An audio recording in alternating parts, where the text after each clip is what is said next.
Thank you for being here. Thank you to our guest.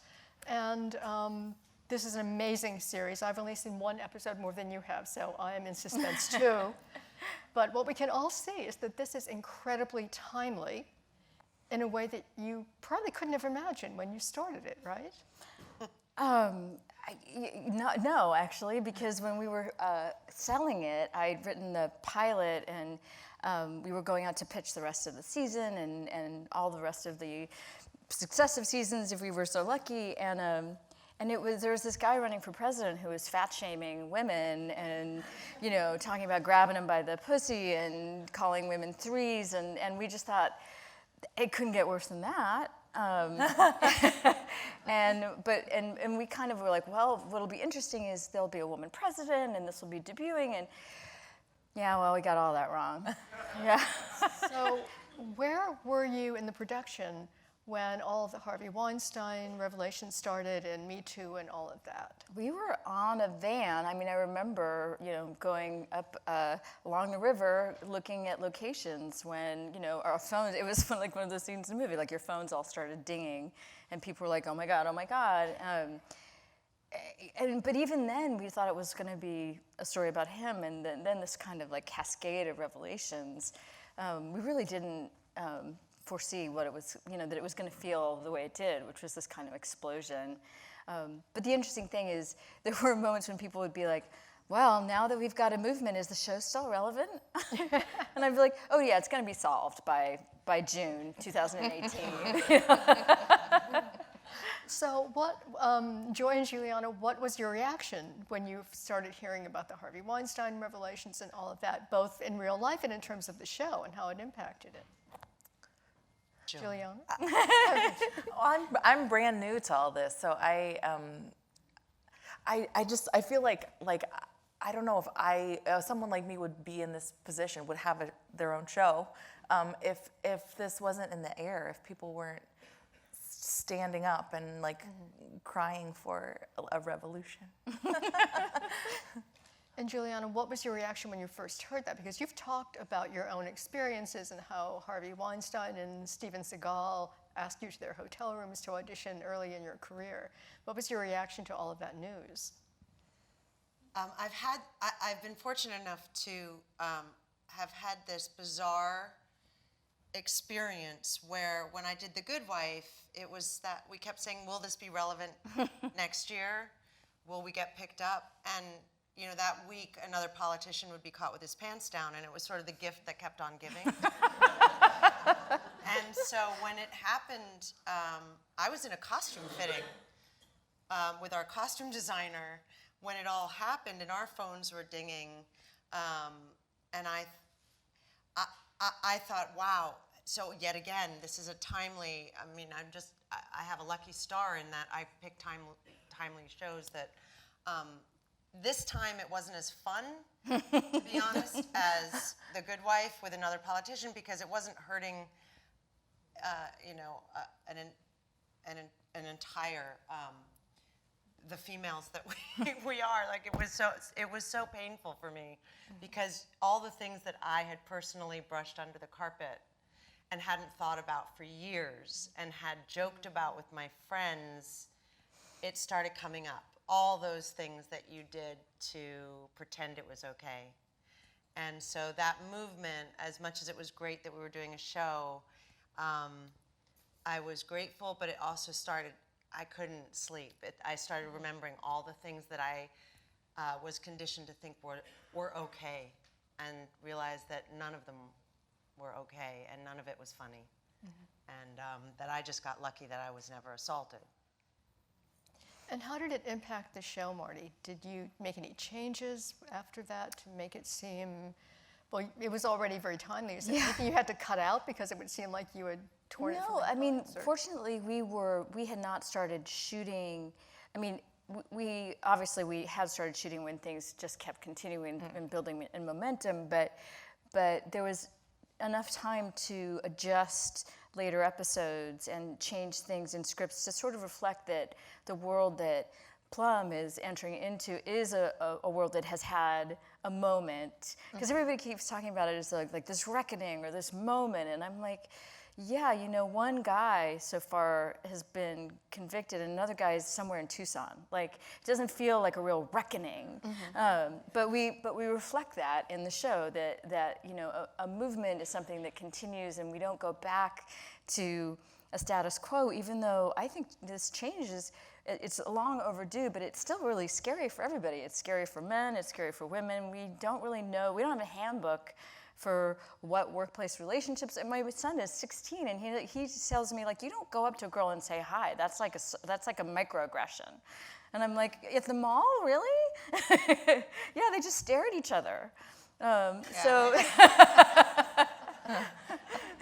and I'm like, this, it'll all find its equilibrium. But I do hope that, the show reflects that you can have a moment, but you have to keep pushing forward and also be inclusive about that it's every decent person in the boat, including men and people of color and queer people and disabled people and anybody who follows the golden rule, they're in the boat, So the characters, as they play out, and we don't see exactly where they're going, but tell us a little more about Kitty, because she is hilariously self-absorbed in what we've seen.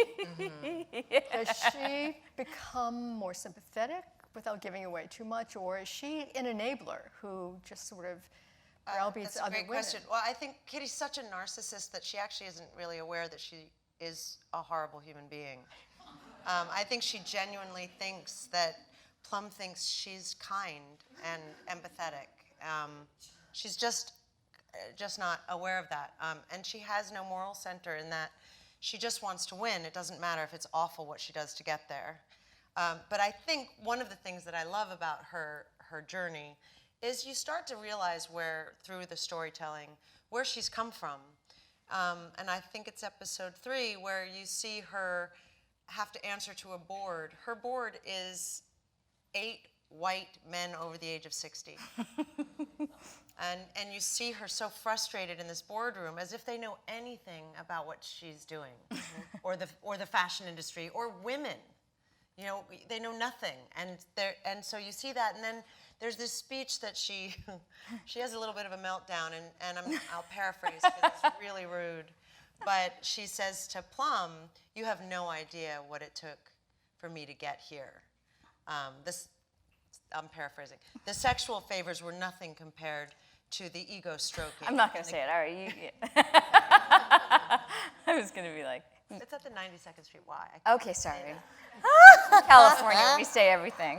But you see that what she's done, she's been tap dancing backwards in high heels when everyone else, all the men could just walk in flats straight. She had to spin circles to get to where she was. And I do feel that there's not one woman who's, at least in the business world, that wouldn't have empathy for that character and who hasn't experienced that. So I think you do get to see, not that she gets soft in any way, because she doesn't, but you understand why she is how she is. Right. Did you do any particular research? Did you model her on anybody in the fashion industry? Well, I started to. I got Grace Coddington's book. I watched the documentary about Anna Wintour and did all this stuff that, and I've met many editors of magazines, and I've had dinner with them. And then I met Sarai Walker, and I asked her what editor specifically she had based the character in the book on, and she said, "No one you would know." And I said, "Well, why the red hair? Why was it so important that she had this red hair?" And she said, "Because the woman I based it on doesn't have red hair, and I didn't want to get sued." So, and then Marty and I talked about it, and Marty said, no, this girl, she gave me a little bit of her backstory, just where she's from, and she said, "Make her your own, don't base it off anyone." And then I just, the words themselves were enough to base a character on. To figure out sort of what makes her tick. Yeah. It was really fun to write her because, she's not, like, certain characters have, arcs that are a little more, you can track them a little bit more. But with Kitty, it was fun to write someone whose whose priorities just change as the day changes. And one day she'll be like, oh, that's horrible what they're doing. And the next day she'll be like, actually, we could use that. Like, it's all an opportunity. She's just very mercurial. And everyone else has to keep up. And everyone has, I mean, I've worked for people where I'm like, it's 18 seasons in one day. Like, you're just like, what's happening? And I felt like that, you know, like Kitty is sort of the ultimate boss who makes you feel like, almost like you like them, and then you're like, oh no, it hurts. And Plum is kind of heartbreaking in these episodes because she has so little sense of herself at this point. Yeah. Why did you want to play her, and do you think that she's relatable to women? I definitely think she's relatable. I was drawn to it because she does go on that journey. And I mean, reading the book, it was like nothing I'd ever read before. I'd never seen a fully fleshed character like that for someone like me. Like, she goes on a journey, she changes completely, and her body doesn't change at all. And it's kind of, I'm like, why isn't there a million stories like that? But this is the first one I read. So how did you get the part? Well, I dropped off my headshot. I saw the breakdown for the role, You and have to tell how you saw the breakdown, because that's a great story. it's a long con. So like 5 years ago, I realized that the breakdowns were really important. They're like the listing of what's agents casted. get. You know, we're casting breakdowns. And only agents get them. No actors are supposed to get them. So I said to my agent, I want those breakdowns. And she was like, well, maybe you could intern for me. And I was like, okay. So I interned for her for a minute. And then she left the agency, and I left the agency, and nobody changed the password.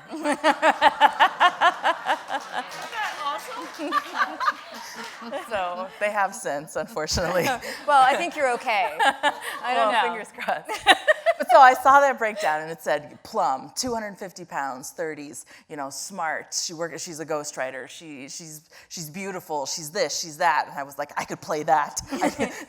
So I found out to the casting address, and I went there, and it was a UPS mailbox center. It was a P.O. box. So I was foiled, and I had to do some more Googling.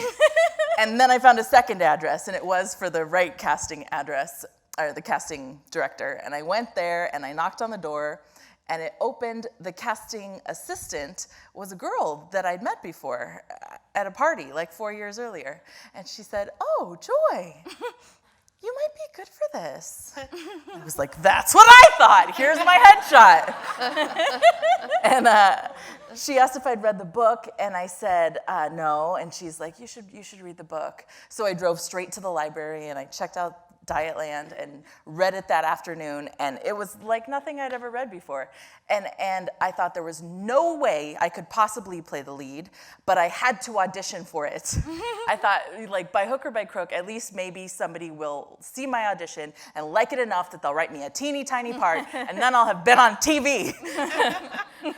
And so I thought that there was no way that I was still gonna get an audition, and I decided I was gonna make a tape. So I texted that girl who I knew, and I said, I know I'm not gonna get an audition, so I'm gonna make you a tape. What's my deadline? And she said, you're definitely getting a slot. And I thought, okay. So I went online, I went to a website, Showfax, and I downloaded the sides. Nobody gave them to me. I went and hunted them out, and I started memorizing them, and I practiced them with all my friends. And she told me that your audition will be Friday, if not, then Monday. So Thursday night at like midnight, I still have not heard anything. Clearly, it's not tomorrow. And sure enough, at 8:30 on Friday morning, I got a text message. Oh, Joy, you've got an audition at noon, 16 pages. Good luck. I was like, you're lucky. I've been studying this for 3 days. And why did you think of Julianna for Kitty? Oh my How gosh. did that all happen? I think that somebody suggested that Julianna might like it and that we should meet, and I thought that was kind of crazy, actually. I thought there was no way that she would want to do, a role that wasn't the lead, and like, you're Julianna Margulies. Like, You have no idea. Yeah. So it really was more like, will she have us? Because honestly, I mean, I've always been an admirer, but I love the idea of her playing somebody who's a little more overtly, not such a earnest do-gooder, to say the least, and funny. Like, you're funny. Did you know she was funny before that? I suspected. Had a feeling. Nobody did that smart. I never got that label. Yeah. Yeah, no, it was so delicious. This is the first thing I asked Marty when we met, was why on earth would you think I could do this part? And she said, because we've never seen you do this part. And that was an awesome thing to hear as an actress who's sort of, having been on television for the past 20 years, and I'm always the girl with the heart on my sleeve and the do-gooder and the good girl. It felt so delicious. Not be responsible for the whole show. Sorry, Joy. Get the best lines, the best clothes, and work 2 days an episode. I was like, I'm in. And it's just been a pleasure. 10 episodes for someone who's been on network television for 20 years is a vacation. Yeah. It really is a vacation. I couldn't believe I had time to learn my lines. I couldn't believe I got scripts 5 months ahead of shooting schedule. Well, not all. Well, you gave me the first 5 scripts in August. So, Yeah. That just doesn't happen on network. So for me, it was a really, it was a vacation. Do you think Kitty Florrick and Alicia Florrick and Kitty would have anything to say to each other? Not at all. I mean, I think Kitty would want to impress Alicia because Alicia would just not speak. Yeah. She would just look at her. Like, ugh. And then she would walk out. Yeah. And Kitty would just be going nonstop. Kitty talks a lot. Yeah. Yeah. She really isn't that interested in whether you're listening, I think. It's, She just wants to hear I herself. purposely wrote in just her interrupting people all the time. Like, as soon as it goes As soon as she gets what she needs. Yeah, as soon as it goes from I'm talking, your turn, my turn, she's not. Yeah. And My turn. Alicia was a listener. Yeah. Yeah. They used to take lines out because they preferred just the look on my face Yeah. than my response. So Yeah. oftentimes I'd be like, you cut that whole scene. They're like, it was so much better. Just no words. I learned all those lines. No, we like your words. We only get 2.5 days, so we got to make them count. Gotta make 'em a lot of monologues. Now, if any of you have read the book, you can see even from these episodes that you've added a lot. You've changed Yes. a lot of things. The detective, for example, is not even Yes. in the book. So tell us a little bit about what you changed and why. Well, the book by Sarai. I thought it was Sarai. I think it's Sarai. It's Sarai. I think Oh. Sarai. Oh, Sarai Walker. Sarai. Sarai. Hey, Sarai. By Sarai, is such an incredible read, but as a avid reader, and lately after I got hooked on Gillian Flynn and the mystery genre, there were things about it that I wanted to build out. There were so many opportunities in the book to just go a little further, and particularly because in the book, when you see in the first 2 episodes, there's this Jennifer story, and it kind of exists in its own world for a while, and you keep asking questions about how these 2 worlds connect. And in the book, it just leaves a lot of that sort of mysterious. And I was like, no. Like, it's still mysterious for much of the first season, but we do go further. And then also there just weren't very many male characters except the guys who fall out of planes. And I wanted a character to kind of help Plum's character, two things: voice her concerns and suspicions to somebody, but also have someone urge her forward, because I kept thinking, like, if I were her, I'd really start to wonder why these people are recruited, like what they actually want from me, because there are these ladies killing a bunch of people. So I wanted her to have someone to give her concerns voice to, but also I wanted a male character whose journey in the first season is a lot like the women, like, are you a good witch or are you a bad witch? Mm-hmm. Like, he's always thought that he was a decent, good guy. But because of meeting Plum and watching what happens with Jennifer and his relationship with Kitty, he's really tempted by by both the good and bad influences that are sort of unleashed by this moment. Because if you think, like, when we choose a moment, imagine Jennifer taking over, the streets, which they really do. As the show progresses, it just gets more, their influence just grows and grows, so. What is the show's attitude toward that whole issue of violence and revenge? Because you see characters in there saying, oh yeah, it should have happened to more men, throw more men over the overpass.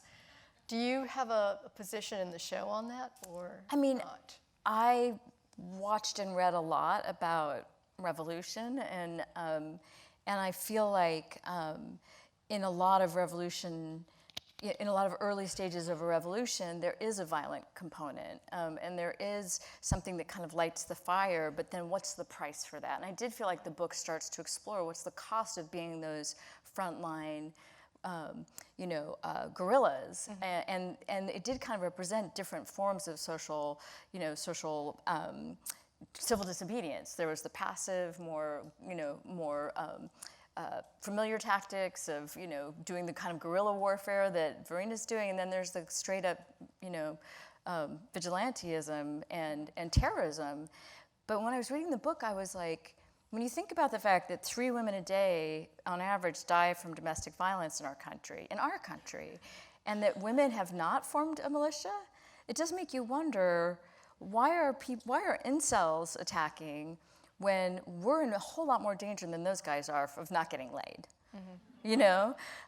So I felt like, no, of course it's not a solution. We'll see the cost, but it does ask those questions, like where's the fighting back? Because there's so many things, and the show really asks you to question the status quo. It starts with small things like the beauty industry, but it just keeps getting bigger in terms of, wow, there are really a lot of things that we have as, that all marginalized people have sort of learned to accept and even think they deserve, because they're not quite human.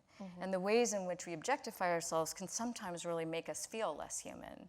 So I just thought it was all so fascinating, this world, but I don't believe that violence is the answer. I do think that in some cases it is a component, and that helps consequences. I guess it's a metaphor for the consequences. If there are real consequences long term for the kinds of things we've seen, like if Harvey Weinstein actually, even had a trial, that would be impressive. It took, I think that's happening, right? Isn't that happening in New York? I don't think it's at the trial stage. Not yet, but there's an investigation. There's an investigation going on. But has he been indicted? No. No, he hasn't been No, not indicted. yet. No, not yet. Do you know something I don't Marty, know? Rome wasn't built in a day. Okay, all right. That's what they always say. That's what they say about Russia. Like, where's the tape? I know, we have to be patient. Well, are you worried at all that there's a kind of complacency that's going to settle in, that people will think, oh yeah, we know about sexual predators. Now this We made a hashtag, isn't it? Aren't we yeah, done? This is going to happen again. Are you worried that there's a kind of backsliding, or that this is a little blip and that things will go back to the way they were before? I don't think that's possible. I think women, someone asked me that on a red carpet recently. They said, is this a moment or is it really a movement? And I said, and it was a man. I mean, I love men, so I don't want to be a man basher, but there are some men that aren't sort of aware of the stakes here. And I said, you have to ask that question. I don't think you understand what's going on, because just look at Pennsylvania. Look at what happened in Pennsylvania last week. 6 women, 1 seats. Like, this is huge. And it's not just the Me Too movement. It's an entire, my fear is that the pendulum will swing too far. I wish we could just find a happy medium so we don't keep doing these ridiculous swings where the whole country is imbalanced. But this is major. It's a major time. It's about time. But I think it's showing up in places that are important. And I think that the conversation just started. So we have to, Rome wasn't built in a day. We have to navigate our way through this now with all the good people. And when I say that, I mean men as well. There's a lot of women who abuse power too. And it's about powerful men abusing, rich, powerful men abusing their positions, right? Well, women have do it too. So I just don't want to pit them against each other because I don't want it to be a he said, she said.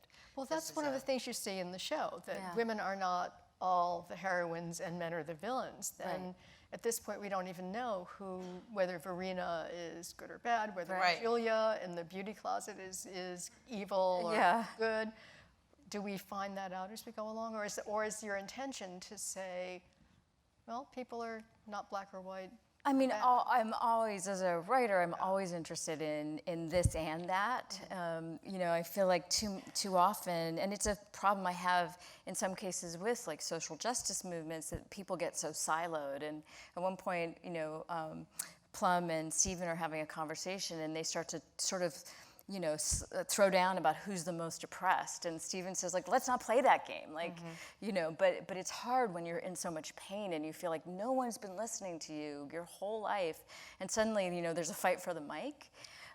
But I was really interested in also sort of dissecting that and saying, like, every person has qualities that are really admirable, but temptation and money and, you know, that there's always these temptations away from the values that really matter. So there's not one character who's not susceptible to that, including Plum. That you know, she at one point, you know, well, I can't give that away, but yeah, like it's super exciting that I get to draw these characters, and particularly these female characters who are so nuanced and so culpable in certain ways. You know, we really get into issues of, you know, privilege with Verena, and, you know, her relationship with, you know, all, you know, with the other side and what that's all about. And it's it was pretty juicy, I gotta say.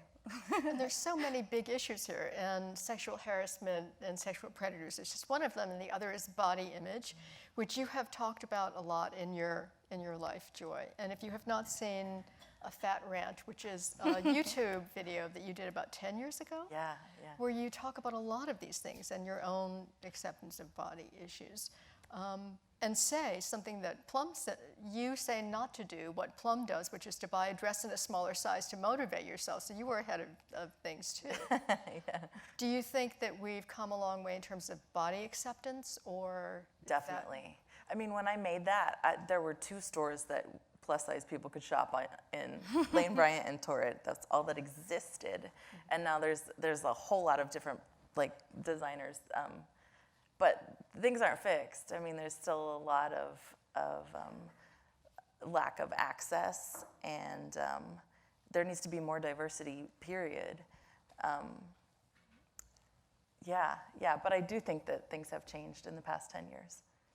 It still feels though, just talking to Sarai and other, you know, and it, you know, you sort of taught me that fat is the acceptable, you know, it's okay to say the word. I like it. So we had another writer who was fat and has really struggled with that. And one thing I do feel though is that until very recently, and even sometimes still, like, it's one of the last bastions of bullying that can be considered funny or acceptable. And in certain contexts, like, it's still okay to make certain things that we used to say about people who were gay. We don't say those things anymore. But there's still this world where, particularly, I think, women's bodies, when they don't conform to a norm that is considered acceptable to the, you know, to sort of mass media. And that includes these ridiculous body shapes that are like, okay, so you've got a tiny little waist, and then you've got a giant derriere, and then you've got thin legs with no cellulite. Like, that's impossible. Like, the standards are constantly Not changing. if you're a Kardashian. Clearly not. Don't get me started. I have a 13-and-a-half-year-old daughter, and there were a few things I wouldn't let her watch on TV. I'm like, that, no. Miley Cyrus, no. iCarly, yes. And does she resist all of that? No, I mean, yes and no. Like, it's not easy being the daughter of a you know, crusading, you know, peacenik daughter of a lesbian hippie, you know, Barbie. You know, I'm constantly like, do as I say and as I don't do. I don't know. Just be your own person. Be fabulous. You're beautiful. Bye. And one of the really interesting things about this series, too, what makes it so fresh, is that you really walk that line between satire and reality, which I think must have been a pretty tricky thing to do. When you were playing these characters, were there sort of broader versions of what we saw or more realistic versions? How did you maneuver all of that? Well, first of all, every day I would just say to Joy, I'm so sorry. The first thing I'd always say to her, it's not me. Because my character's so horrible to her. But for me personally, the lines sometimes were so fabulously over the top that I wanted to make sure I wasn't making a caricature, because it would be quite easy to do that. So I would say, listen, I'm going to do my thing and either reel me in or push me out, but feel free. I had to find my balance with her, because it's a slippery slope with Kitty. You know, I wanted her. I want people to find her delicious and funny, but also I want them to believe what she's saying to be real for her. Yeah. So that was tricky, but. I feel like I played it as naturally as I could. I mean, like all the things that have happened to Plum have happened to me. So what would I do in this situation? It's like this, you know? And that to me is the trick about doing something that has a lot of tonal shifts, is that that people don't play the satire, they don't play the jokes, you know, too on point. Even with Julianna, you were always like just walking that line, and it's the smallest things that I find, having seen it a few times, like that I find it so funny, because you're doing this tiny work about her inner life. And for me, like every character, I just kept trying to bring them back to the emotional reality, so that always felt truthful. And that was the gift of Joy too, which is that you are such a genuine, hugely feeling actor, and anything you were asked to do, you would throw yourself into wholeheartedly. And that, if you weren't our avatar, I think the whole show could be a mess, you know, because you need someone to carry you through, and you're so able at that. Make me cry. There are also some very hallucinatory things. I think it comes up in the next episode, where Plum takes some diet pills and begins hallucinating. Well, she stops taking Stops taking antidepressant, right. and she isn't supposed to just stop cold turkey, Just but to she wean had. herself. Oh, I see.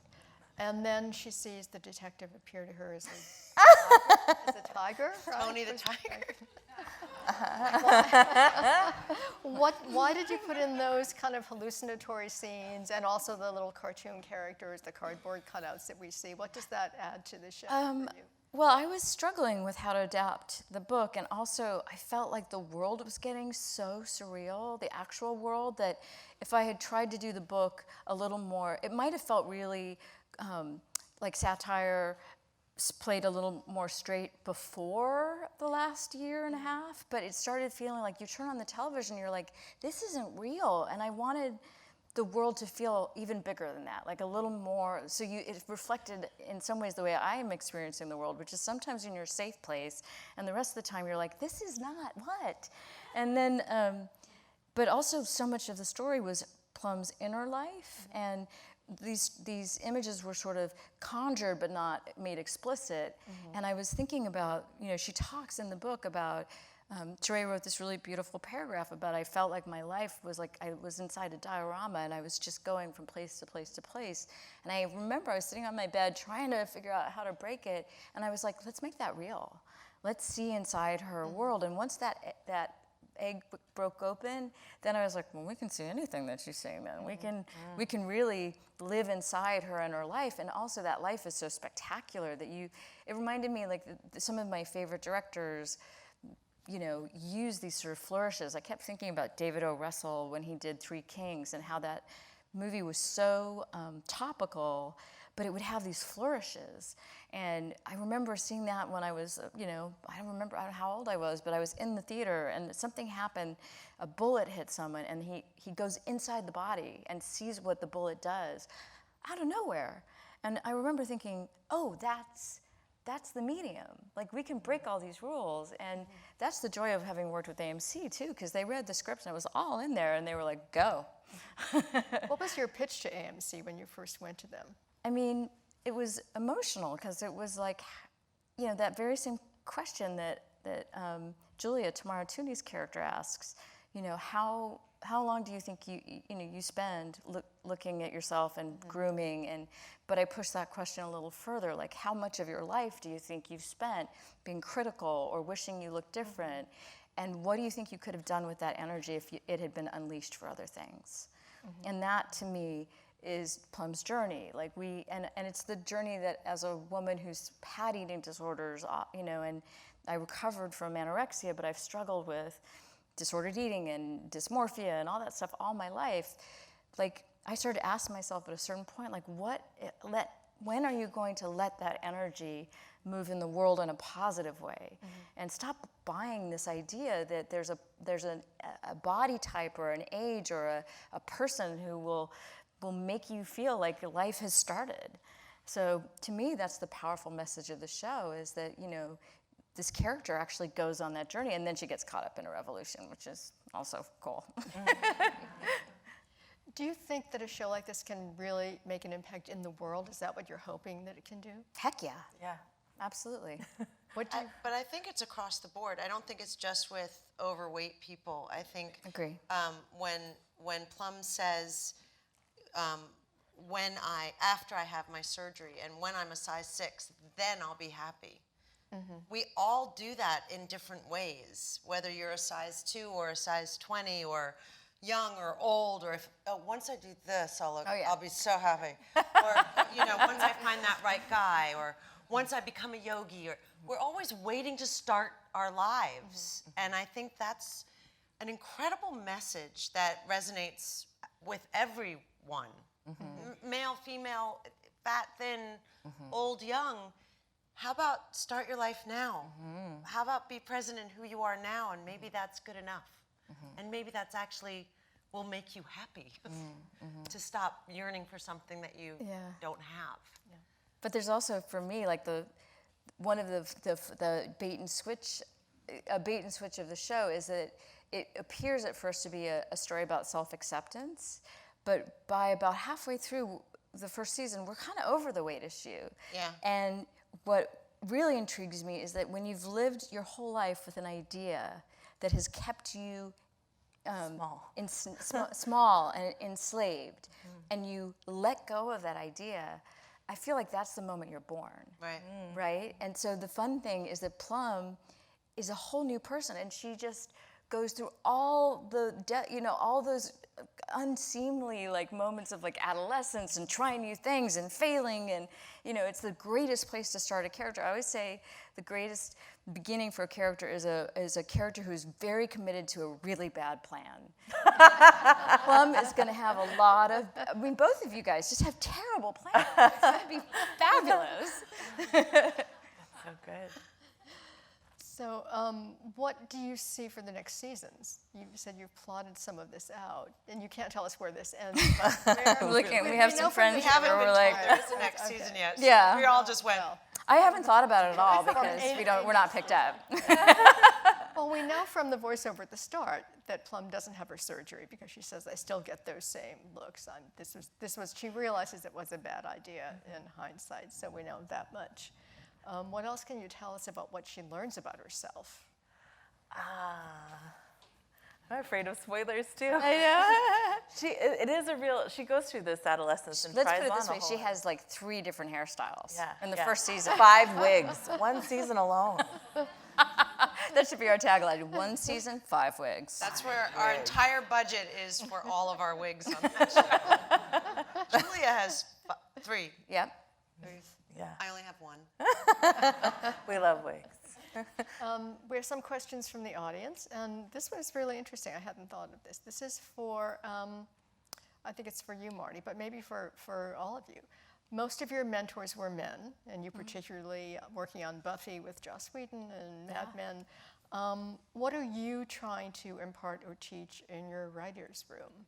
Oh, to wow. women in particular. Well, I've had great experiences. Like my first experience in a writer's room was with Joss, who I always say is a better woman than I am. You know, he's an incredible feminist, and he liberated a lot of my ideas about writing and using genre and character to tell stories that hadn't been told about women in the same way. And he was incredibly respectful, and he made me feel like a valuable part of the team, even when I hadn't got there yet. You know, he gave credit, he was generous. And so that set me up, because then I'd go into new environments and new rooms where I'd see it didn't work that way. Like, there are different kinds of people, and sometimes, the greatest enemy in my job is ego, because it's a very interesting position. It's very easy to abuse, because you want to feel like the smartest person in the room, which makes you want to just shoot everybody down if you feel insecure. But Joss didn't model that for me. He wanted you to be good at your job. And so, I try to model that always, that the best idea wins, but also, it's a benevolent dictatorship. Like, you can't there's a moment later when you see women trying to run something by consensus, and I'm like, good luck with that. It can work, but not in a writer's room. Like, you do have to be a good leader, but also just respect for each other, and there's no reason why you can't always, do it in a way that doesn't cut people down. Like, be respectful of where they're at. And also just clear communication. If something's not working, it's on me as a woman to use my voice and to be clear and not like run and hide from confrontation, So there's lots of things I learned. But yeah, male mentors have been incredibly important, and women too. Like, I had some great female mentors, but you do learn along the way what's gonna create an environment that is like a Game of Thrones, and and what's not. So don't bring your dragons. So for the two of you as actors, is it different working with a woman director? Yeah, shall I go? Yeah, please. I just want Joy to go first, 'cause it's her show. Yes. It is different. Not always. Sometimes I've worked with women directors who aren't as generous and wonderful, but I've worked with some women directors who are amazing. The difference is working with a woman showrunner, working with women producers, working with a woman director of photography, a female first AD. It was an experience I've never had. And I had never had just a woman running the show. Marti runs the show. And everything trickles down from the top. And that's what permeates the set. It permeates the mood on the set. It permeates, I think our first week, we were so ahead of schedule that they were adding scenes, because we were early, and everyone was happy, and no one had hurt themselves. It was so bizarre. Usually the first year of a new show is just mayhem. 18-hour days, and no one knows anything, and there's rewriting happening. And it was sort of, I went on set, and I was waiting for someone to break something, and everything was like, okay. Even just working with a woman first AD, so first assistant directors is what I'm talking about. And I've worked with great, guy first assistant directors, but a perfect example is the camera's about to roll. Marti says action, and just before I was about to speak, we just heard like the rustling of a Dorito bag. And it was just the guy sitting by one of the focus pillars who wasn't being used in that shot, and he was just eating chips. But that's loud, and it sort of throws you, and you forget your lines. But I didn't even get there. I didn't even get to be like, now I'm frazzled, before I heard the first assistant director say, okay, let's hold on a minute. You done with those? And he was like, yeah. And she goes, okay, great. So let's roll now. And so instead of usually what I was used to was, shut the fuck up! I said we're rolling. And then the actors are like, okay. And then the director says, and go. And you're like, well, now I need to regroup, and now I'm nervous. Yeah. It was just, okay, you done? Okay. There were a lot of moms. Yeah, there were a lot of moms on set. A lot of Tracy flicks. That's what you get with a woman showrunner. It was one of those things where I was like, this is surreal. There was no fighting. There was no. It was really a remarkable experience, and great guys on the set. But instead of shaming him, she just gently. Oh, but it was said, so "You much finished." worse to just be like, "Are you done? Are you done?"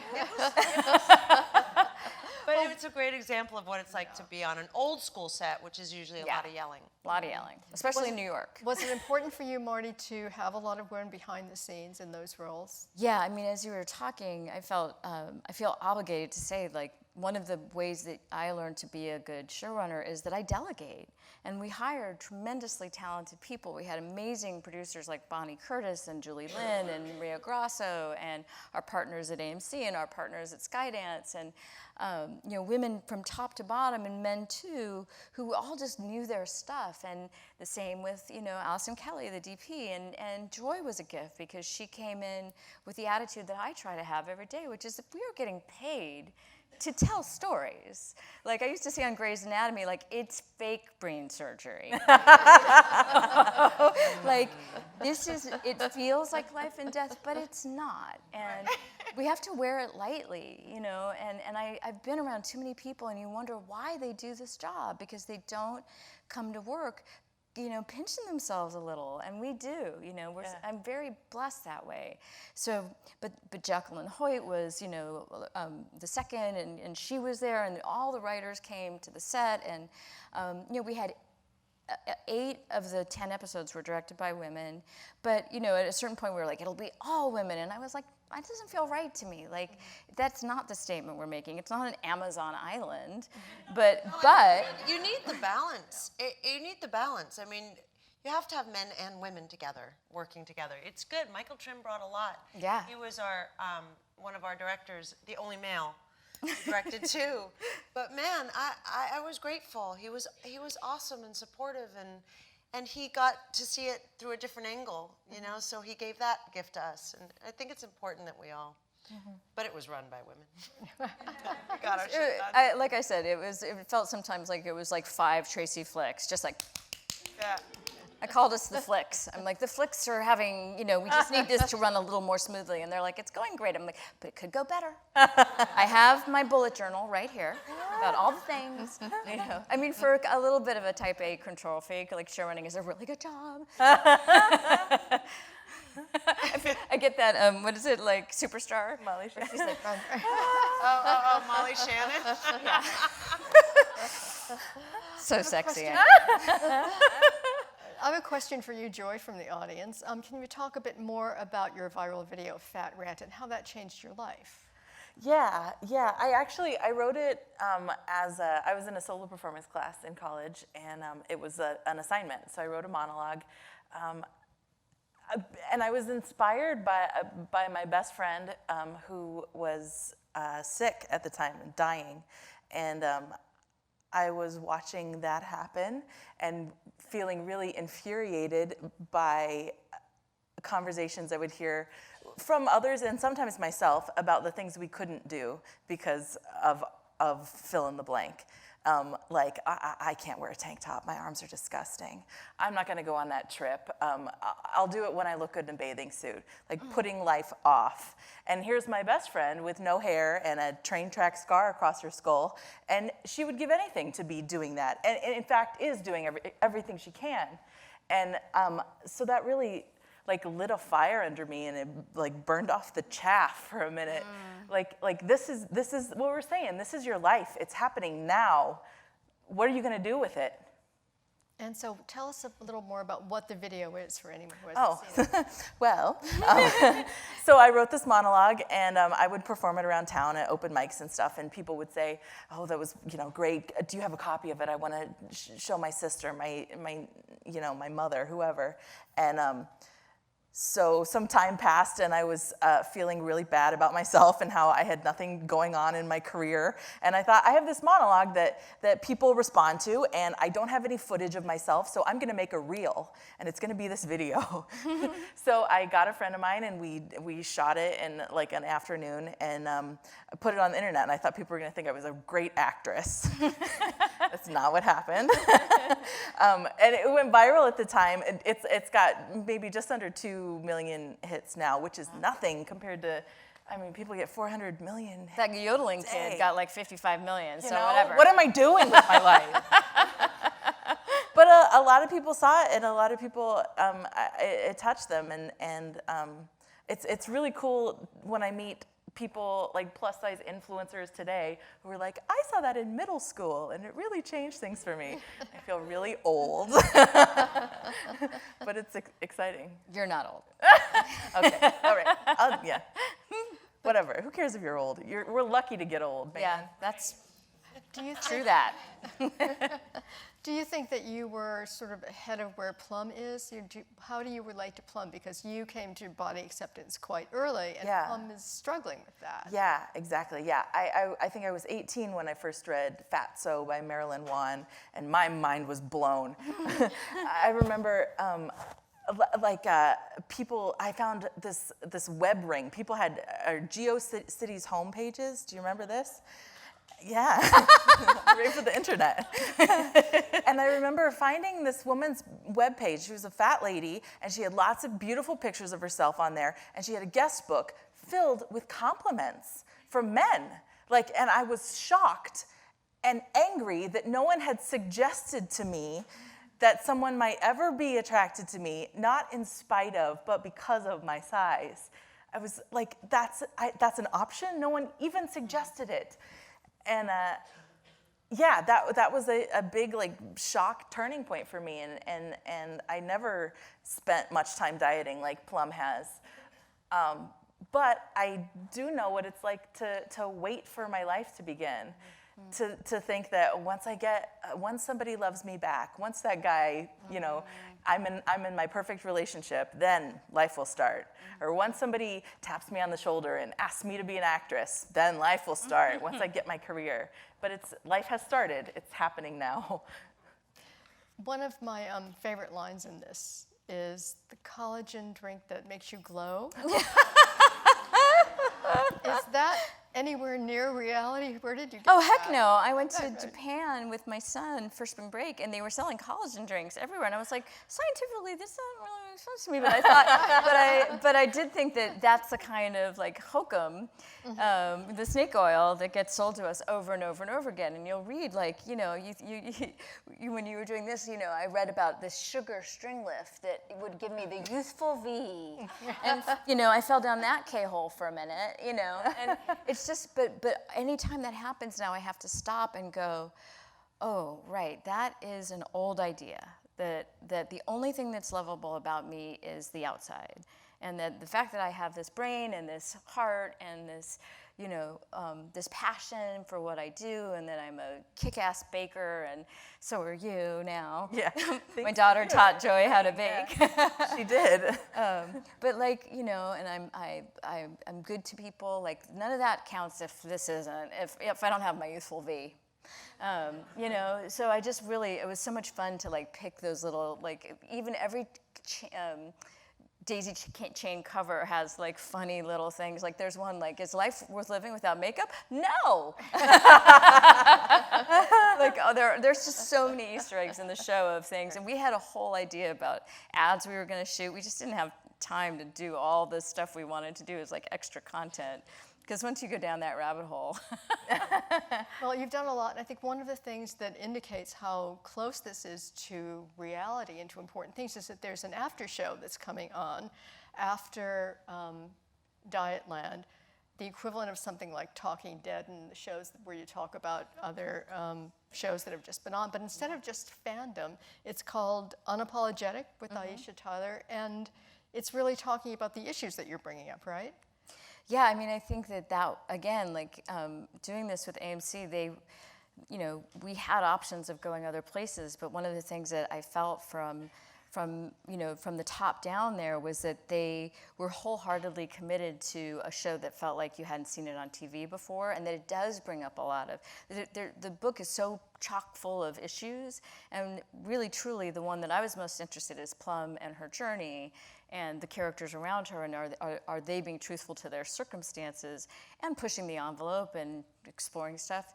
But we aren't going to try to unpack every issue. We're not going to really delve into them in the way that each one deserves. But guess what? You can stay for a little time after. And Aisha's funny and brilliant, and there was just no way we could address it all. So I thought that was a really a commitment to telling, great stories that also happen to future women. Well, we are out of time, but before you go, I should tell you that AMC has left gift bags for all of you, so you can get that on the way out. Maybe there's a collagen drink in there, who knows? No promises. Thank you all for coming. Thank you all for being so great.